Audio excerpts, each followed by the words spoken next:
Did you ever stop to think about what it feels like to stand beside someone who never feared anything, and then hear the word defeat for the very first time?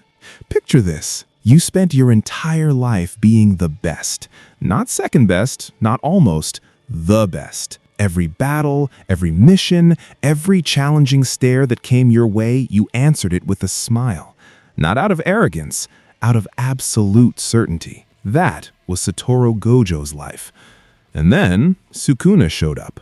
But wait, before anything else, close your eyes for a second. Think of someone you know, or someone you once were.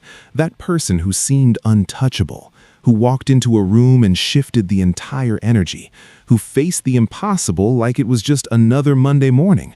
Do you remember that person? Maybe it was you at some point in your life. Now imagine that person being truly challenged, really, truly challenged. That's exactly what the duel between Gojo and Sukuna represents, on a level that goes far beyond anime. Gojo wasn't just strong, he was the idea that strength can be elegant, that being number one doesn't have to cost you your humanity. He laughed, he cracked jokes, he protected his students with an intensity that completely contradicted that laid-back front he always put on. Remember when he said he wanted to change the Jujutsu world, not alone, but through the ones who would come after him? That's not a villain talking.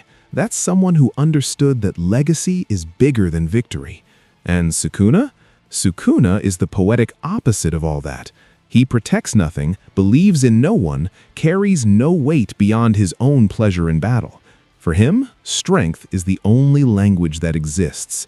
And when he looks at Gojo and says, with all that weight behind it, you are strong, it almost feels like a compliment that hurts, because right after that, reality hits. That moment, and if you watched it, you know exactly what I'm talking about, is one of the heaviest scenes in recent anime history, precisely because no one saw it coming.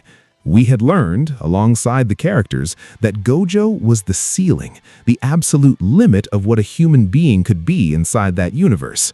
And when the ceiling cracks, it's not just a character falling, it's an entire belief system collapsing.